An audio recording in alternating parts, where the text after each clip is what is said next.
It's time for another episode of the Cultural Hall, and it is an Articles of News episode. It's me, Richie T. I've been around, 12 years doing this thing? Not the first ever Church of Jesus Christ of Latter-day Saints news podcast, but the only one that has had someone doing it for 12 years. So you can be original, you can be the entitled first one that was ever doing it, but when you've been doing it 6 months, do me a kind solid and stop telling me that you are the original news podcast. Please and thank you. Done and done. That is like a situational comedy where they completely recast the sitcom and they're like, oh yeah, no, it's the longest running sitcom, and it's not. No, it is not. You can be original. That's fine. I will give you that grace. I really don't care that much. I just wanted to make it sound like I did. Yeah, that's reasonable. It annoys me at a level 1 because you know what? You haven't been there. You haven't been in the ring. You're not on the 12th round. Nope. You're still doing the cute things like naming things and all that. We are an institution. We have 3 blocks of the Cultural Hall because back when we started the Cultural Hall, we met for 3 hours and there was a bell, which you hear between each blocks, Every time. We moved around and we went to church for 3 hours. And you know what we did? We walked there. That was a nice diatribe. Thank you. The laughing accompaniment today brought to you by, again, Megan the Mitch Mitchell. Her schedule and my schedule, really great. So really great. It's not that I don't enjoy other people and not that I don't enjoy you being here as well. But if some people are like, what's the deal? Is the Mitch, pushing people out? Some people swimming with cement boots? No.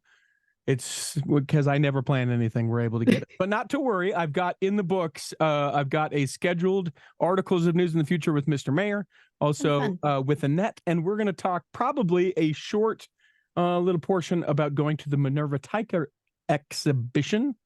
So excited. At the Church History Museum. And that'll either be a short special episode or maybe like a third block of one of the newses coming up. Because at this point, you can't see it. It's done. It's over. You missed it. Should have done it. Should have gone. You did not. Why didn't you do that? Mm-hmm. But you did. Exactly. You did. I want to share a couple of ratings or reviews that have come into the Cultural Hall. We used to do this really well. I've kind of not done it very well for the last little while. And we've got a couple. So let me shout out Dr. JDB87 says, I love when I see a new new episode has been released.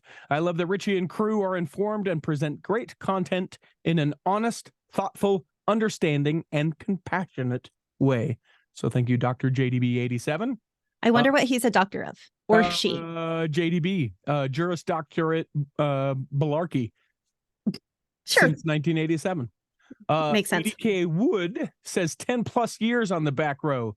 I started listening to the Cultural Hall over 10 years. In that time, I've subscribed and unsubscribed to countless podcasts, but the one that has remained over all that time has been the Cultural Hall. And after all this time, I'm still excited when I see a new episode has dropped. There's still plenty of room on the back row. It's nice back here.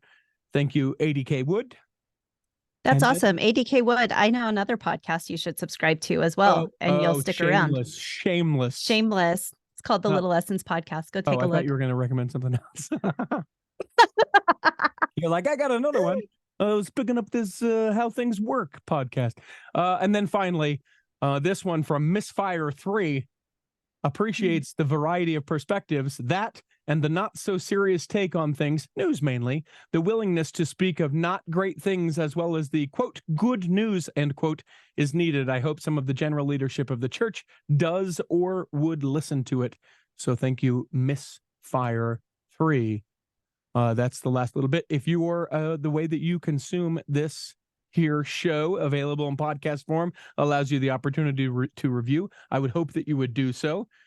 If you want to reach out and say, hey, I've been meaning to, or can you point me in the right direction? Or you just want to do something like Daniel Yanez has done, you can send just an email. He says, that last episode was fantastic. and goes on to say, thanks, Richie, for the lost membership interview. This is number 715. You can find a link to it in the show notes if you don't want to go searching for it. He says, I love pretty much every episode from your show, but every now and then there are some that are just so critical and important, and this is one of them. As a current bishop in the United Kingdom, I've had to work with members and former members that have gone through the formerly known as church discipline process, and it has been both humbling and challenging. I found we do, on average, a terrible job engaging with members of our community, don't fit the, quote, A mold, as you mentioned at one point, and it not only broke my heart, but also made me furious to learn that the interviewee was not allowed to speak at his own mom's funeral service because of his membership status. Perhaps it's the timing of it, as on Sunday we had my grandma's funeral service in Chile, and I am literally writing this from the airport on the way back to the UK from this tender moment for my life's family. And it never crossed my mind that any of my family members would not be allowed to speak on church grounds. Conversations like this in a faith-promoting yet cultural and raw way, that might be a translation that I didn't quite get, are one of the many things we need to do to be better and to become closer to the ideal of being a Zion people. Thanks, Daniel Yanez, for that email, contact@theculturalhall.com. And if you listen to the This Week in Mormons, Daniel is one of the international hosts that will sometimes step into the This Week in Mormon and do some news. Cool. So thank you for that email. Contact@theculturalhall.com if you want to get in touch with us. What, say the Mitch, is new with you? Not a ton. We're getting ready to start school in the next few weeks for all of my kids. And the funny thing is, so I have 3 kids who are in the school district, traditional school district, and I have 3 who are in a charter. Mm-hmm. And so that's 6 kids if you're doing the math, mm-hmm. and it's not hard to do. My two oldest ones who are in the charter, they're not my oldest kids, but they're the oldest in the charter. They start one day, right? Mm-hmm. Mm-hmm. On a Thursday. Well, I don't sure. know who, because why wouldn't you start school on a Thursday? It's like a medication. You got to ramp it up. I guess. Yeah. Yeah. But we already have.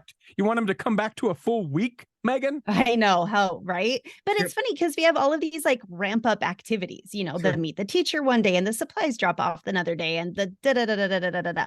And then my oldest 2, they're a senior and a junior in the school district. They start the following Monday. Mm-hmm. My 9th grader starts the following Tuesday. Sure. And then my kindergartner starts the following Thursday. So it is the longest process to get my kids all back in school. And I'm very, very excited about it. So excited. And there's a lot of people who will be like, oh, your youngest is going to kindergarten and all day kindergarten. And aren't you devastated about it? Short answer, no. Yeah. I'm so excited for my youngest to go to school all day. Does kindergartner take the bus or do you drop him off? No, they'll be walking. Okay. It's just around the corner. What? And let your kids walk to school? I know. Come at me, folks. Yeah. First I want my kid to go to school all day and I want him to walk. Yeah.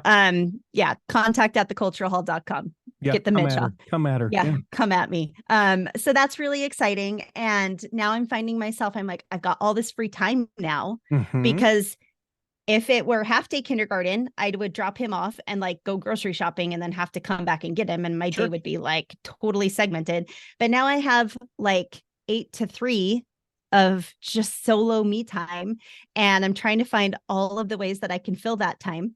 Mm-hmm. I may be overshooting it, but I'm real excited about it. Give me an idea. What does it look like? What are the, sure, I know knowing you that part of that will be a little bit of me time, a little bit of physical fitness, maybe spend a little bit more time doing something at the gym or leaning into something that way, but you can't do that. Absolutely. 8 hours. That's ridiculous. That would be excessive. Sure. And then I start my next semester of school on September 11th. Okay. So that's coming up, and I'm taking more credit hours. So that's going to take some time. Sure. I am going to re-enter the workforce after basically being out of the workforce for 18 years. What are you doing? I didn't know this. I don't know yet. I'm in the process of applying for jobs, and it's not going to be anything I'm not entering corporate America in a pantsuit. It's nothing like that because I've been a mom for 18 years. So my resume is lacking, but I'm I've found some retail places that I'm going to apply. I'll probably apply to like Target, Cabela's, Costco, Okay. places like that, and just kind of throw spaghetti at the wall and see what lands. I might even shoot for something with like an airline, like a remote job with an airline for flight benefits. Could be cool. We'll see. Yeah. Could be very cool. I would like to maybe work in the temple. There you go. The pay is not great. In fact, they charge you, but yeah, exactly. And maybe I'll write a book. Maybe I'll go fishing. Who knows? Right. The world is my oyster, and it's your oyster too. It's my oyster too. Yeah. But I'm really excited about it. I'm excited to try new things and kind of figure out who Megan the Mitch is a little bit, because I don't want to say you lose your identity as a mom, but maybe you lose your identity when you become a mom a little bit. Sure. And then of course I'll keep going with my podcast, the Little Lessons podcast, and see what kind of marvelous growth I can make happen with that. There you go. Yeah. Good for you. Congratulations. That's awesome. Thank you. I have a story that I wish to tell you, and then I want to hear. And then we'll take a break and we'll come back and just do a gob of news until my computer dies. No cord, and I'm not going back upstairs to plug it in. So we're going to go as long as we can until it's about to shut down. That's how much news you'll get today. The other day, I was up in Heber City. For people who don't know, it's about an hour from Salt Lake. It's where the Heber Valley Temple is being announced, and there's all the controversy as far as that goes. We'll talk about that coming up in the third block with the Pharaoh, Corey K. Ward, in the Temple Ticker. That's coming up.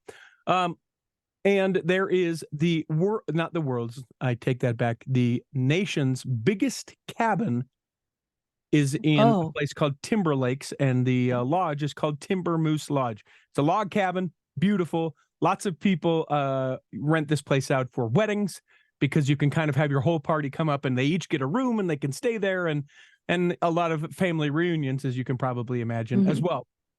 Well, the matriarch of a family from Las Vegas reached out to me and said, "We hear that you're the best DJ in Utah. We would love it if you would come DJ our family reunion." And I said, "Okay, tell me more." And she said, "Well, we're thinking we just would like to have a dance party." And in my mind, just so you know, and I can be candid about this, whenever anyone approaches me about any event, I very quickly am like, this will be easy, or this sounds like a fun challenge, or this could 50-50 be the worst night of my life. And smaller parties and family reunions are tricky. The only thing maybe more tricky than something like that is a gathering of teenagers. And I'm pretty well to the point that I have enough other business that I'm like, all right, no thanks. Teenagers, you know, high school dances, that is better suited for someone else. And the reason why is because they're jerks. They say things like next, and they just and they boo. Boo, stop, stand, leave, all the things. Don't dance. Yeah, don't dance. Stand to the wall. Why don't you play? Blah blah blah. And so much angst. I can't do it. I can't do it. Yeah. So I'm like, family reunion. Here we go. Let's do it. So I roll up, and I had asked the woman, I said, "Hey, are you guys doing like a theme or anything like that?" She's like, "No, it's just family reunion. We're having a good time." Well, I had been at a pool party just before, and so I'm kind of wearing, a kind of a nice leisure short sleeve shirt and a pair of shorts. And then were you DJing that pool party? I was. Okay. And then a nice pair of shoes, running shoes that are old. I've retired them, but they're bright orange. So I'm a very loud character. And immediately as I pull up, people begin to judge me, and rightfully so, because they're thinking, grandma or great grandma, why do we want to have a dance party at our family reunion? They're doing family photos, and I get set up. Now, when I go on the inside of this cabin, I notice a gentleman that has one arm, and he's got he's got the one hand, and then he's got no arm in the second sleeve. And what I think, of course, is not that this gentleman doesn't have an arm. I think this is Uncle Todd, and he's doing the old "I don't have an arm" prank. for the kids, right? Like his arm is like tucked down inside his shirt. Right, exactly, right? No, I mean, it wasn't. As it turned out, he did not, in fact, have an arm. So we go out, we do this dance party out on the deck. It's beautiful. It had been hot, but out there was just gorgeous, a beautiful view of the Heber Valley. And, you know, it's solace and peace. And there's a lake below, and it's everything that you would want. And we get into the dance party, and you know what? 100%. It was great. People were dancing. Hey, can you play this? Will you teach us how to this? All of the things. And I was like, man, this made this event a lot easier. Yeah. Thank you. Thank you. Yeah. So then I pack up, get all my stuff into my car. And right before I leave, because I have to go all the way back to Salt Lake to where I live, it's an hour's worth of drive. I want to use the restroom before I go. I go inside. Gentleman with the one arm is seated, face towards me, and his daughter is probably at like a 9 o'clock, right? Okay. If he's at 12, she's at 9. And he says, hey, really great job tonight. I had a lot of fun. And he did. He was out having a great time as well. So I went into the bathroom and... Can I interrupt you really quick? How old was this gentleman? He was probably 50, 55, maybe. Okay. Yep. That gives me some context. And as it turns out, had lost his arm in a motorcycle accident. It had, and it happens, as I came to find out more, it happens more frequently than you would think when your body gets hurled from a motorcycle, that it becomes detached enough that lots of motorcycle accident victims will lose an arm or a leg. Interesting. So I went into the bathroom, and you know, he had told me, really great job, and I was like, thank you, sir. Yeah. So went into the bathroom, using the bathroom, washing my hands, and I'm like, you know, I probably shouldn't do what I'm about to do. But then I sort of talk myself into this thing where I'm like, but I can do this. I think I can do this. And then I'm like, nah, but if this goes bad, you're going to wish you hadn't done this. But I was like, no, I think I can do this. So excited to find out what this is. I come out of the bathroom and I charge right up to him. His daughter is at my left and he's right in front of me. I can see her peripherally, but not, you know, completely. And she can't really see my face, and I'm looking right at him. And I said, sir, I have a bone to pick with you. And I very assertively said this, and he's like, you know, sort of stumbly. And I said, I have to say, you said that I did a really great job out there. Is that right? And he's like, yeah, I mean, I thought you played great music and everyone seemed to have a great time. And I said, okay, I hear that, but here's the thing. Not one time tonight, while I was playing music, while you were out there dancing, did you give me a round of applause? Not once did you give me a round of applause. And in my peripheral vision, I see the daughter, all color just gone out of her face, with a literal mouth, jaw drop. What is he saying? What is he doing? And I look at him again. She can't see me, and I wink. And he's like, "No, you're right, sir. I should have." And then he just loses it and starts laughing so hard. And he's like, "You should see your face," pointing to his daughter. "He got you so good. That was so funny. I can't believe. Oh, she was going to come and attack you. She was," and it was hilarious, to the point we couldn't control it, like you know, giddy little school children in the back, and the teacher keeps saying doo-doo or something like that. Could not control the laughter that we had. And he said, "Oh, that was a great laugh. Have a great night." And we're still just laughing hard as we made my way to the car. One of the best things, I wouldn't say ever, but certainly in 2023 that I've ever said. Absolutely. No, I shouldn't, but I definitely am going to do it. Way to go. Thank you. High five. Yep. I appreciate this story. That's hilarious. If you could have seen your face, it was pretty great. On my drive home, again, had the hour-long drive, I retold the story to my wife on the telephone. Yeah. And it went like this. I winked and we started laughing.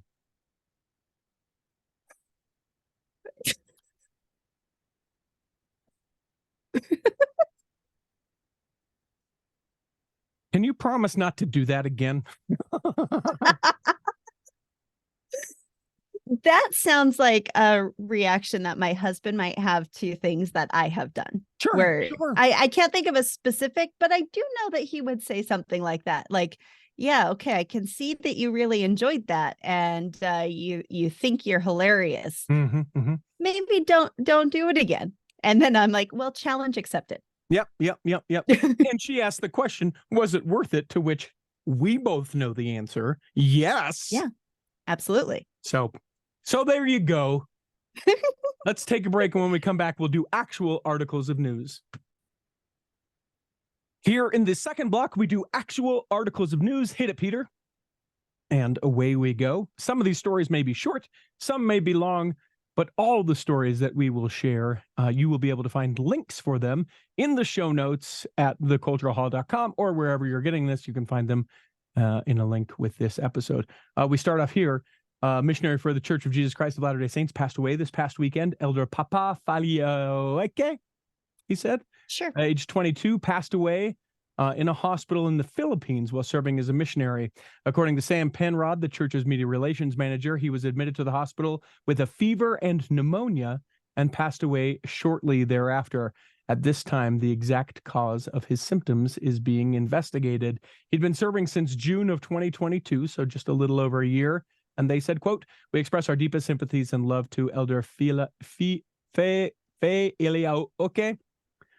family and friends, to his fellow missionaries who have served at his side for the past 13 months. We pray each will feel the Savior's comfort and strength during this difficult time." So that not necessarily breaking, sad, but just came across my scope, my news things. So I figured I would share that and lead with that. We've got some really hard stories that I hope that we can really get into today. Some I don't know, just gross kind of stories, things that yeah. Anyway, so I guess all to say, serve this as your both adult content warning and trigger warning, because there will be multiple times throughout the episode where we'll talk about those things. Not going to be graphic, not going to be explicit as far as those things go, but we'll share the details of those stories. What say you? What have you have? Well, first of all, you get to do all of the hard stories, and I'll do the palate cleansers. How about that? Thanks. That's perfect. Yep. So this one is more tangentially related to the church, although the church does play a part. Parents who fought to legalize CBD in Utah a decade ago to help their epileptic children. Did it help? So there's 6 parents who over the years were all of their kids have very, very severe forms of epilepsy, having, 10s, 50, 100 seizures a day.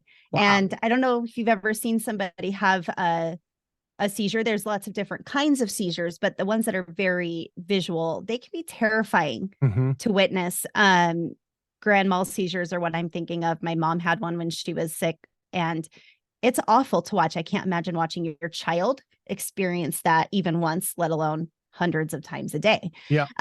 So there's these parents, April Sintz, Emily Campbell, Katrina Nelson, Clint Atwater, and Annette Mon.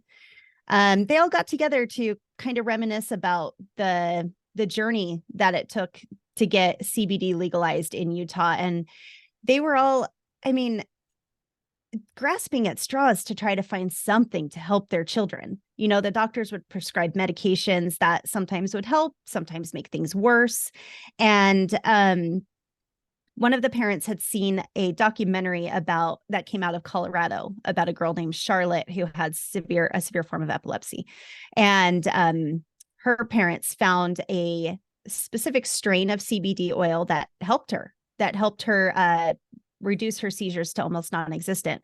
So these parents were like, well, yeah, that's our answer. And what a fight it was for them to be able to even get the opportunity to try it for their kids, let alone get to the point where it could be legalized in Utah, where obviously with our religious majority, people were like, yeah, that's never happening. That is never going to happen.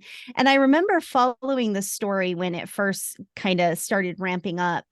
And initially I was like, CBD, that's marijuana. Why would you ever, never, ever, ever. But then learning about it myself, I was like, well, this kind of makes sense. If it's going to help, it's a natural substance, and all of these families, they self-describe as Molly Mormons, and so it's kind of a strange, combination. For some of these kids, it helped a lot. For some of these kids, it didn't. Some of them can't. Some of them can't take it anymore because they live in state facilities, so they can't have access to it. This article is extremely long, and I am not hitting all of the high points, and I apologize for that because there's just no way to actually get all of the information. But there's one young girl, Charlie Nelson, it might be Charlie. But it says the Nelsons wheeled Charlie onto the Utah Senate floor in a stroller as senators voted on the bill bearing her name. It's called Charlie's Law. She was so sedated that she didn't even look alive. 2 days later, Charlie and her parents were on the House floor. This time she was sitting up. She loved the standing ovation, smiling as she entered the chamber. The chamber clapped for her. Afterward, her parents wheeled her into the Capitol cafeteria where she nodded off and never woke up. She died 2 days later. She fell asleep as soon as her job was done at the Capitol, said her mom, Katrina Nelson. And she says the last week of her life could not have been better because this law bearing her name was finally passed. It's interesting, though, as I look back on this, I remember a few years ago when the church kind of was expressing support for the use of cannabis and CBD, and obviously having it be very controlled and not just everybody run to your nearest for doing, for smoking a doobie, which exactly wanted to say. Yeah, A+. Yep. But I remember having a conversation with somebody close to me who was like, I can't believe the church would express any sort of support for this. And I was like, well, hold on a minute. I have a child who is immunocompromised. She has juvenile arthritis. She's had it since she was 5. And we have had to pump her body with so much crap to control it, to control the pain, to control the symptoms, all of it. And to the point where it's done some damage to other systems in her body in order to control this other issue. And I was like, if I could give her something like that and not have to give her the crap, I would do it in a heartbeat. Sure. And this person was also very taken aback that I would say something like that. And I am a huge advocate for modern medicine. I'm not a woo-woo, like try all of the whatever herbs and spices in hopes that things will be better. But I was go to KFC and try all the herbs and spices. Exactly. Perfect. Exactly. But I'm like, if there's an alternative that is proven to help, I would do it, Sure. And so I applaud these parents for the work that they did, because there is nothing harder than looking at your child and saying, there's nothing I can do to help you. Well, and they did all that they could, And it's it really is just an education piece. You can go back and listen to episode 420 of the Cultural Hall, where we talk all about the CBD and marijuana. A+ on the numbering of it. Thank you. Not a coincidence, but you can go back and listen to that. And it's just, to me, it just like is lined out in the Word of Wisdom, where we talk about like tobacco and those things that have uses that are valuable. Marijuana, the same. Yeah, that's it. That's that to me is, and maybe people would push against this, but that to me is like as gospel as, there is God the Father, Jesus Christ, and the Holy Ghost. God created these things. If we're using them responsibly, it's his intention that we use them responsibly, if they can be not, well, I don't know. I heard that marijuana was bad, so we better not try marijuana in that context, please. I heard that the marijuana was bad, and so we better not give it to. And to be clear, we're not. it's not advocating to give your child who has epilepsy a doobie and let them go to town and you're welcome. Thank you. It's, giving them an element of it that has no psychotropic effects. That's nice. I got there. Yeah, you did. It's an element of it that's going to help them. And maybe it won't, but let's try, let's try something. And as laid out in this article, there's some kids that it really helped and some kids that it didn't. But they'll also, it's like that with all medicines, Mm-hmm. like when I talk about my daughter and the medications she's been on, there are some kids who thrive on the medications she's tried and some kids that don't. And there are some medicines that she's tried that don't work for other kids because we're all individuals, Mm-hmm. Anyway. Mm-hmm. Preach. This was interesting. I thought there is a 2-part podcast available from the Church News that talks all about Preach My Gospel.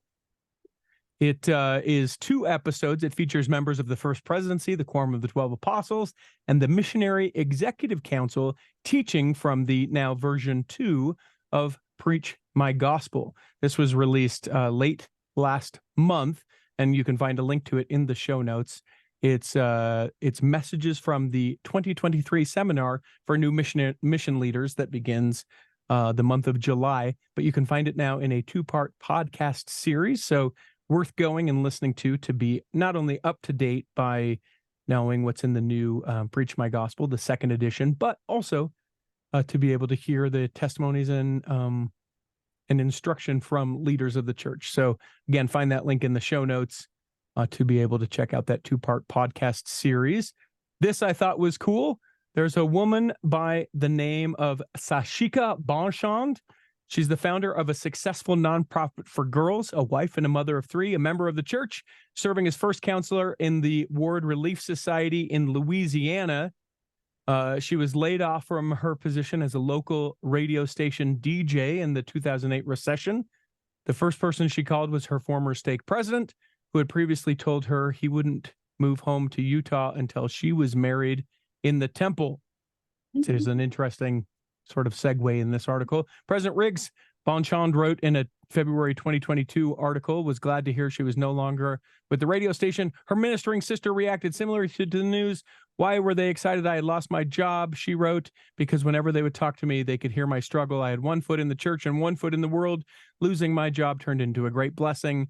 In 2013, she launched Outstanding Mature Girls with a Z. Find the link in the show notes. It's a nonprofit that's focused on providing health awareness and mentorship to young women in the greater Baton Rouge area and throughout Louisiana. Specifically, the nonprofit educates girls from the 6th to the 12th grade about HIV, sexually transmitted diseases. It also supports them in humanitarian leadership, self-sufficiency, self-worth, courage, wellness, and other health-related fields. And to me, I think that's awesome. Program has over 200 participants. And that is definitely, to me, one of those things where you go, what could I possibly, my life is going to be this. Mm-hmm. Something happens. And then God is like, oh, hey, this is what you're going to do over here. Yep. Try this. Couldn't be more different, I would imagine, though, being able to use the skills that she had at the radio station, but then being able to employ them that way and literally changing the lives of 6th to 12th graders. So cool. So cool. Yeah. What do you got? All right. So the church begins offering its magazines at no cost. Yeah. So my funny thought process on this, and maybe this is going to, I don't know, maybe this ages me a little bit, but do you remember that time when the band U2 partnered with Apple? Mm-hmm. Probably like 10 or 12 years ago. And like everybody just had the new album of U2 uploaded to their iTunes. And like some everyone's people like, I didn't pay for this. Did someone get in? Did they do this? Yeah, exactly. And some people were like excited about it because if you're like me and you're a U2 fan, it's like, yes. But other people are like, yeah, I don't want this and I can't take it off. I kind of imagine that this is how this would go, that like everybody just all of a sudden their magazines would just show up in the mail. Turns out it's not like that. No, you have to subscribe. But worldwide, basically, the church magazines, the Liahona for Strength of the Youth and The Friend are going to be available for free. Starting August 1st, the church's Asia North area and the North America West areas, they can start subscribing for free, and you'll get your first copies in like 6 to 8 weeks. The rollout is going to be over time. So in December, it's then going to be the Africa Central, Africa South, Africa West areas that it'll be available to, as well as Asia, Caribbean, Central America, Central Europe, East Europe, North, a few other countries. And then North America Central, North America Northeast, North America Southeast, North America Southwest, and Utah will be able to get theirs starting February 1st, 2024. You get one subscription per household, and it's going to be ongoing. Like, this is forever. No need to pay for your church magazines anymore. If you want additional copies, you'll have to order them, though, through the store.churchofjesuschrist.org. But I think that's pretty cool. Show notes. Yeah. One question about all that. What is a magazine? Is that right?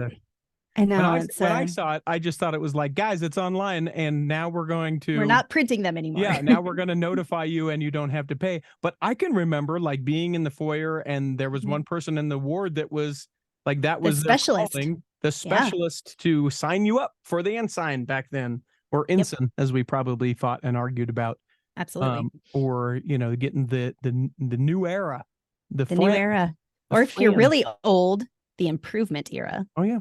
Yeah, I got 10 boxes of those in my storeroom. Not a joke. I use our massive stack of church magazines to cut out pictures for my primary singing lessons. But I really like actually having a physical copy, because then I can highlight like conference talks and stuff. And I don't have a printer that works because it's 2023 and who prints anything anymore. So I can't like print off the copy all the time. And I like the physical act of highlighting because I'm a nerd. So I like the physical copy because stick it on the back of the toilet. Naturally. Take a second and read, when I have a second.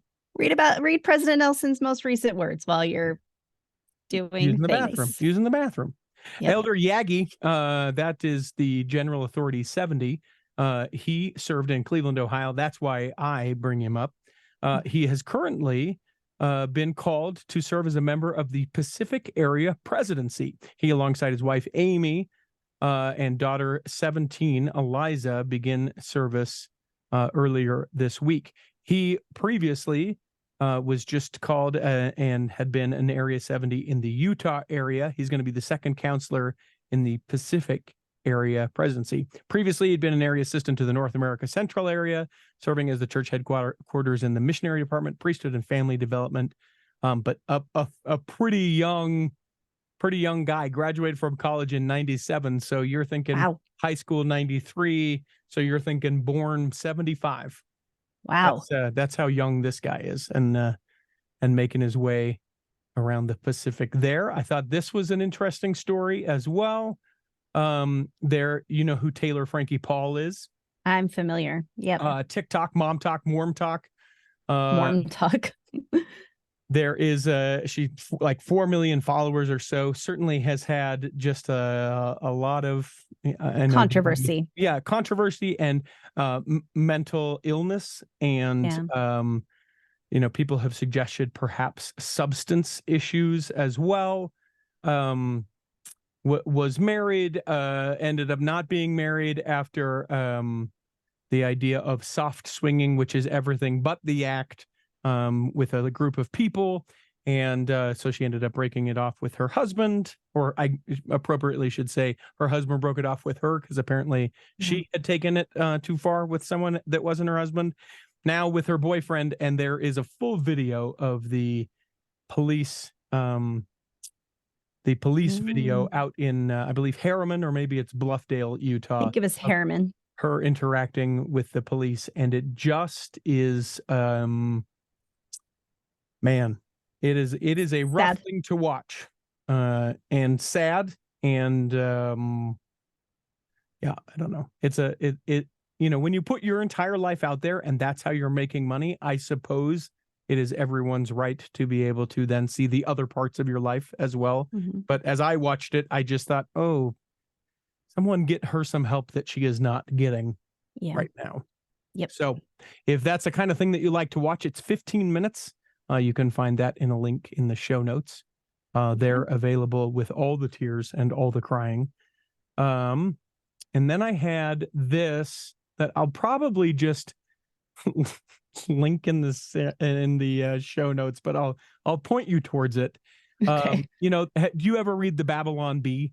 I'm familiar. Yeah, it's like the Onion, kind of. Yeah, it's like the Onion, but Christian religious. Yeah. Right? And sometimes there's some LDS things, and then sometimes there's, Because of course there is other things, right? Yeah, but it's not a big deal. There is a satirical piece in AdventistToday.org where it takes a fictitious person, Sarah Henderson, a devout Adventist, who and it's all satirical, where she talks about how she is very angry that everyone keeps thinking that she's a Mormon, and it's pretty well written. So it's worth checking out. You can find it in the show notes and be able to enjoy it there.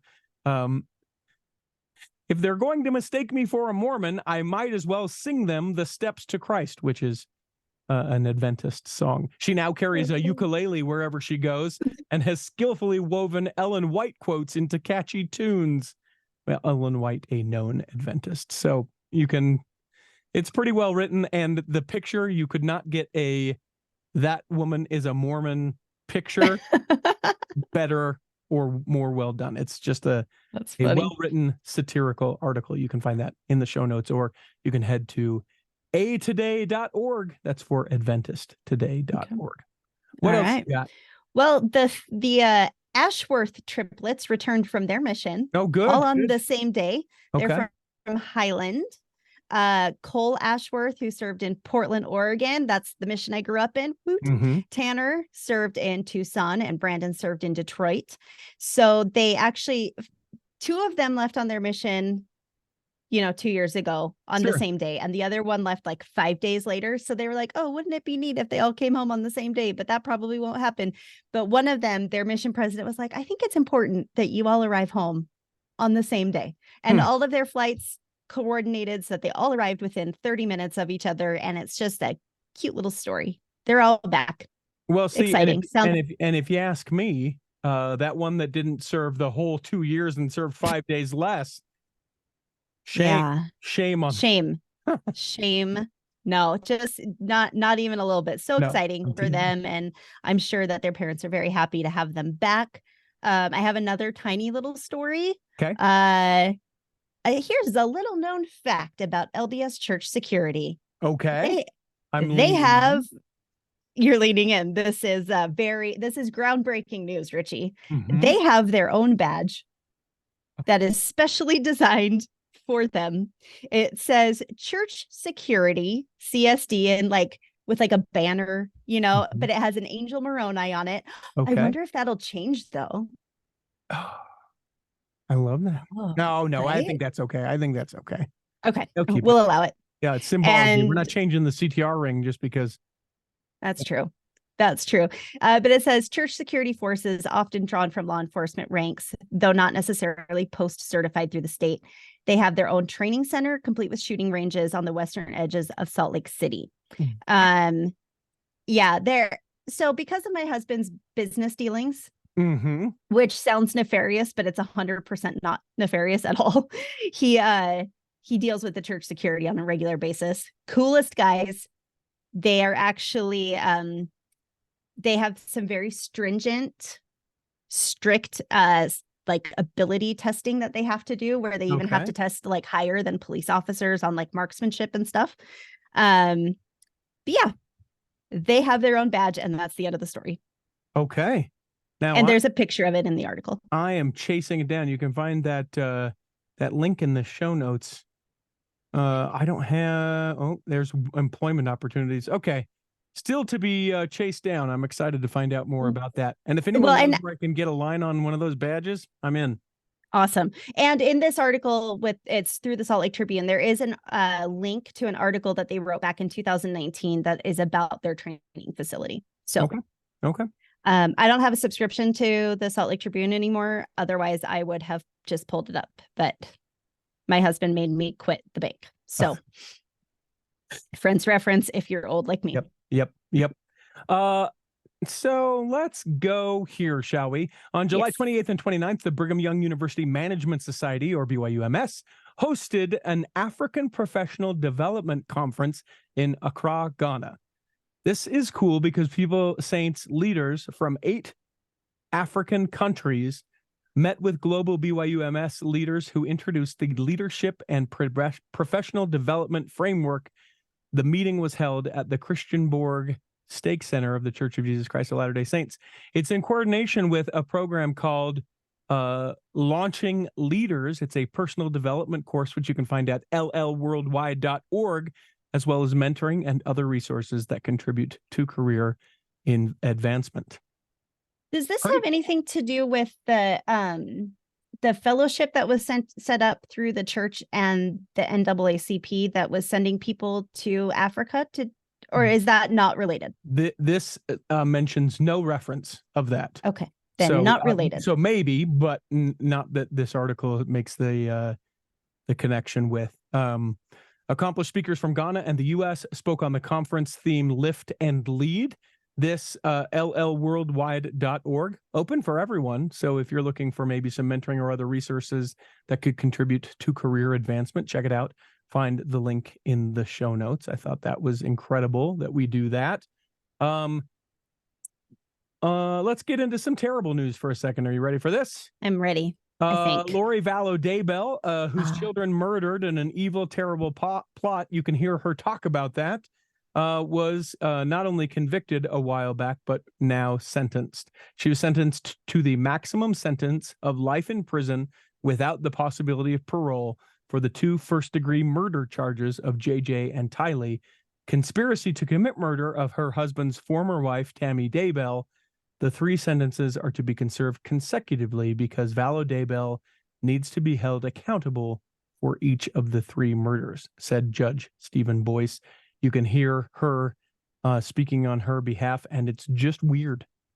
Yeah, I saw somebody post that it was the weirdest testimony meeting they've ever listened to. Yeah, just bizarre, strange. The interweaving of doctrine / not doctrine of the Church of Jesus Christ of Latter-day Saints into just, zombies and darkness. And, we have to, gross, just gross.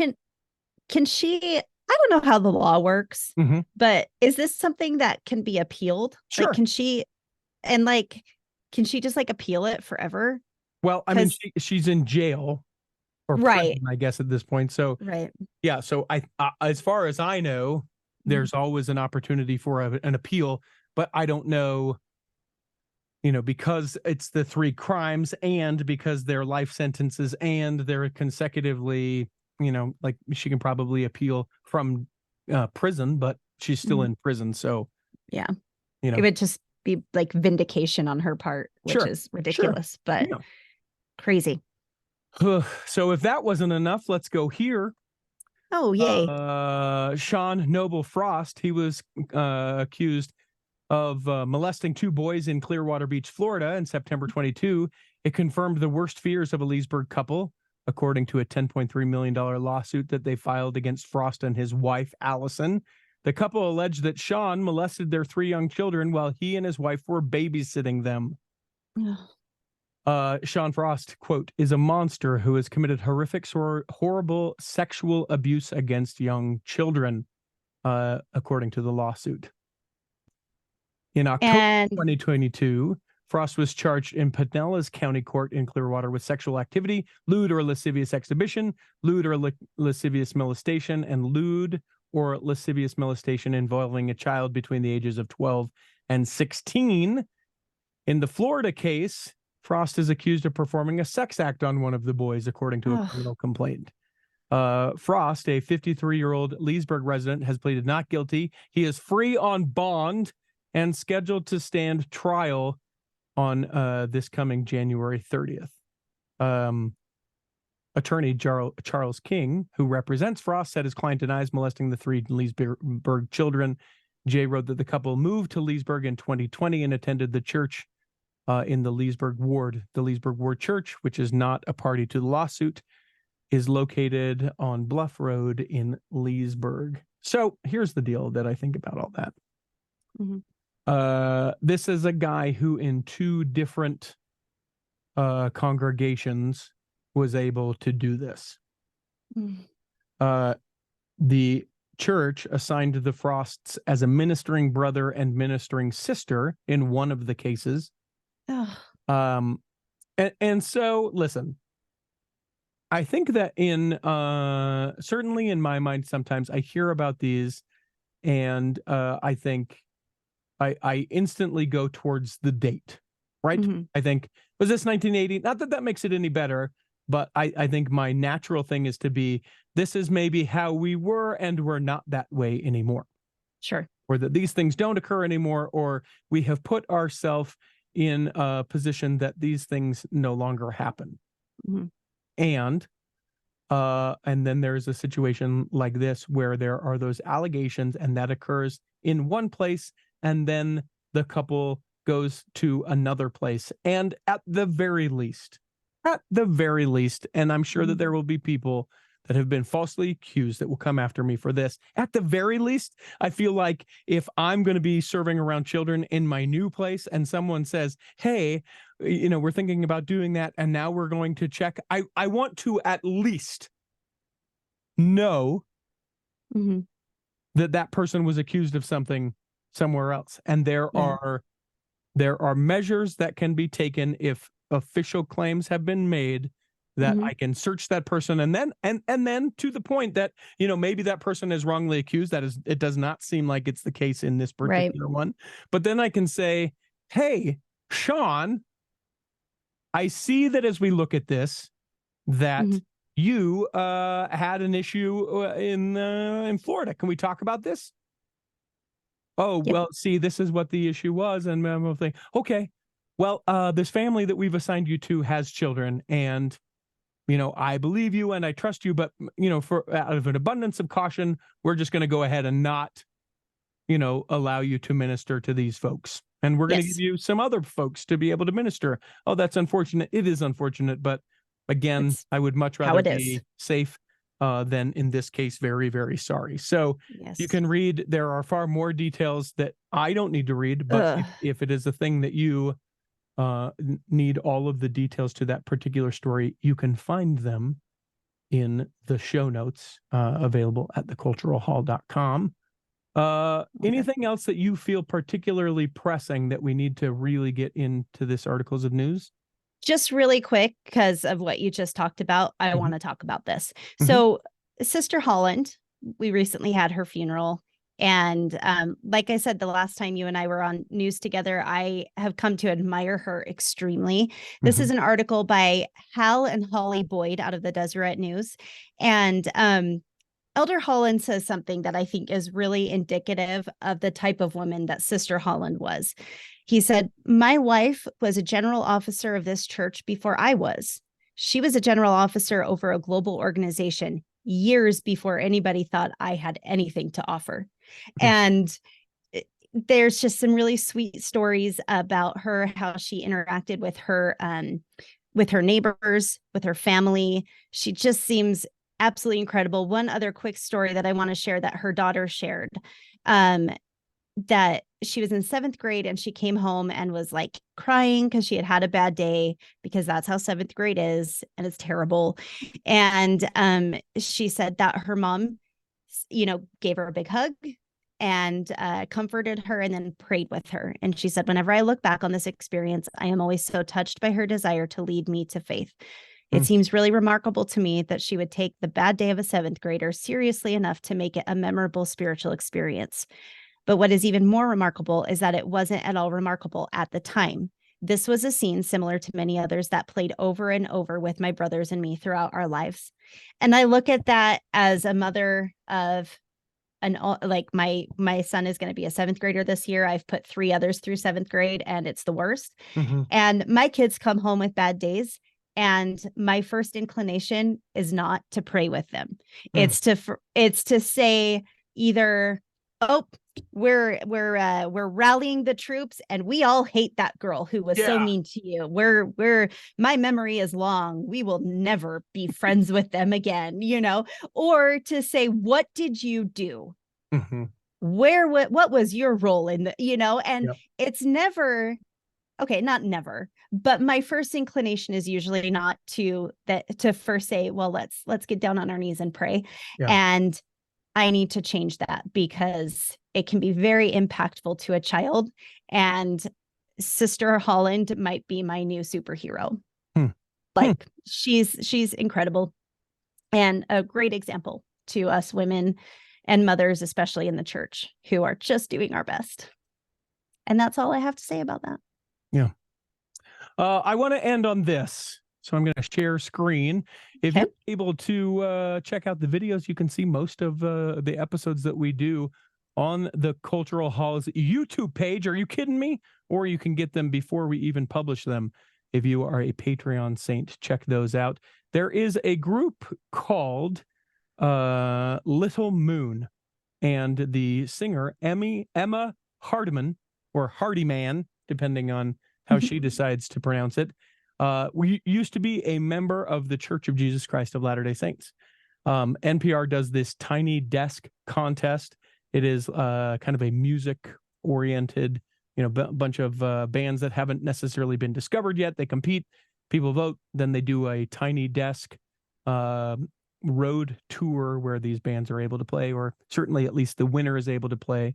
And the winning song, Wonder Eye, talks about their difficult process of leaving the Church of Jesus Christ of Latter-day Saints. And I'm if anyone knows Emma Hardyman, or Nathan Hardyman, or Hardiman, as I probably think it's pronounced, would love to be able to chat with them and hear more about that experience. Their music is absolutely beautiful. We're going to play just a short little bit of that song as we then move into the third block, which is the Temple Ticker with Corey K. Ward. Panel AI get that ad in there. There we go. There's the ad. Yeah, we love ads. There's an ad, and then there's things, and it's climbing. More ads, more ads. I should have thought about this, and I'll maybe edit this out. This is actually more of a familiar feeling. Okay, come on. There it is. Wonder Eye was written during the time that my mother-in-law was on hospice in Idaho. And Nathan and I were going back and forth between Utah and Idaho. It's like about a 4-hour drive. And during that time, I just had this melody coming into mind. And pretty quickly, just because of the circumstances, I think I realized that this song, this melody, was about death.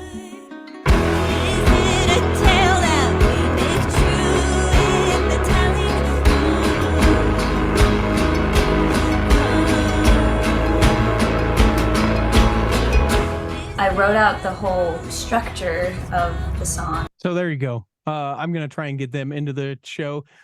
Gorgeous, beautiful music, and certainly a story to tell. And I know for some people, they go, why would you do that? Why would you talk to someone who has left the faith? And to you, I would say, I think you missed the point of life. Yeah. Thanks for that. The Mitch, as always, you're going to be exiled for a hot minute because we've got other people we've got to talk to. Other Sounds people good. want to do news too. Don't be so selfish. Fine. Jeez. I thought I had a permanent seat. You can find her over at the Little Lessons podcast if you need the Mitch fix. Have a great day. Thank you. You too, sir.